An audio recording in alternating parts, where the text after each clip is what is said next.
There's a stage as a watch collector where you start to appreciate watches that you once wrote off as boring. And these watches are typically dress watches.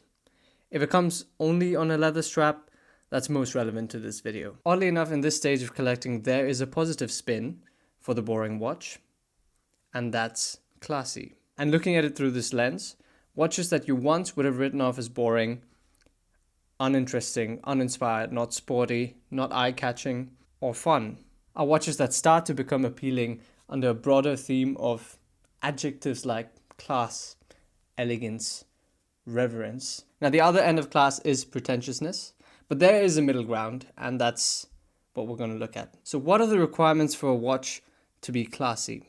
There's a recipe here too. It starts with a leather strap. That's fundamental, cannot be negotiated. It makes things serious. You are now beholden to hydrophobic responsibilities. Next, a dial so white you can't look at it in direct sunlight. Why? Because you were the fool to wear it out and about during the day. Those activities are far too casual for something of this level of sophistication. Third, no colors other than black, white, and dark blue. Hands must be silver or heat blued. And there must always be a date, because documents signed without a date are almost as useless as documents with a date that are not signed.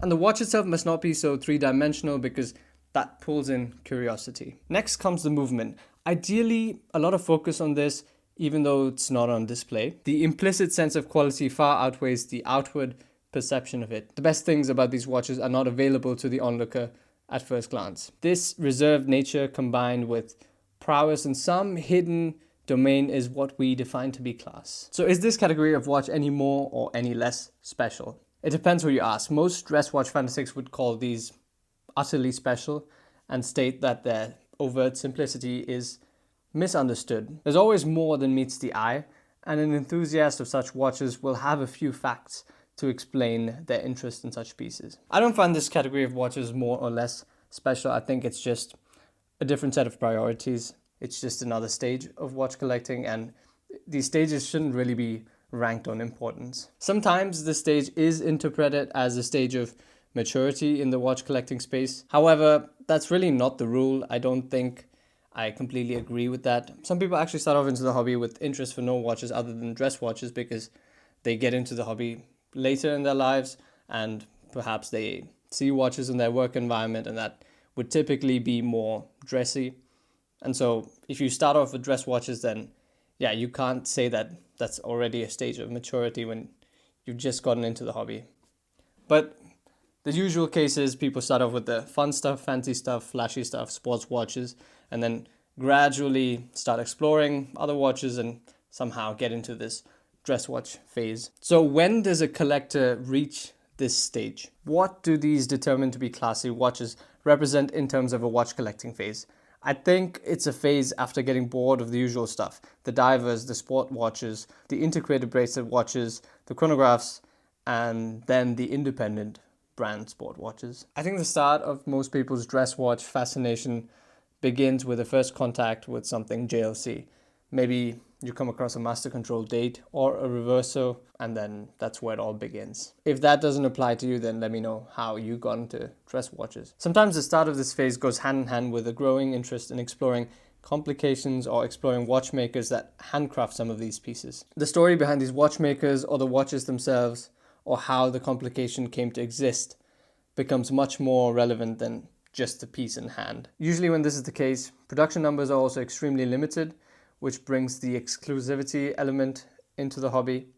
And this is probably the most potent drug in the watch hobby. Make sure to comment your thoughts down below, especially if you disagree. So does appreciating classy watches make you a truer watch enthusiast?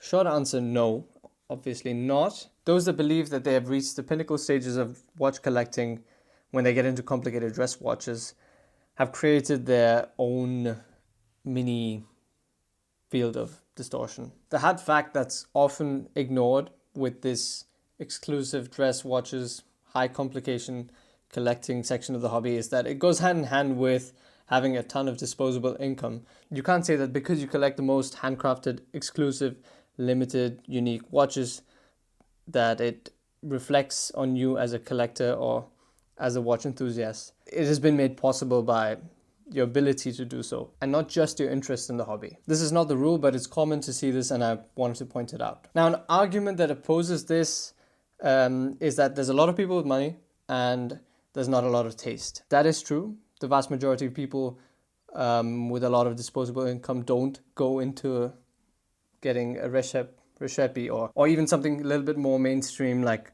a Patek or any one of these brands. That is kind of true.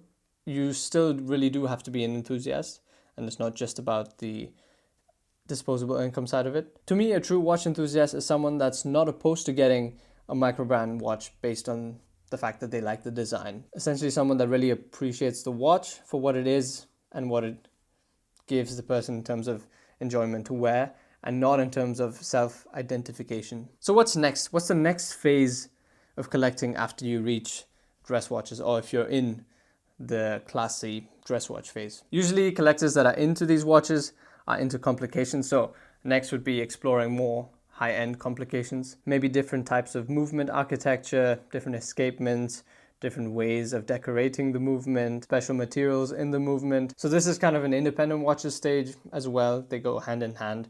Mainstream brands don't experiment as much as independent brands. And so there's a focus on the handcraftedness, on the story, on the person that actually makes the watch. Sometimes the next step is vintage watches. That's kind of a minefield for most people, but once you've done everything else, sometimes watches that have a really unique story to them that may or may not be fake, as we often see with these vintage watch auctions. I think that's a common next stage. Or you can go back into the cycle of liking sports watches and everything else before. Let me know your thoughts. See you in the next vid. Cheers.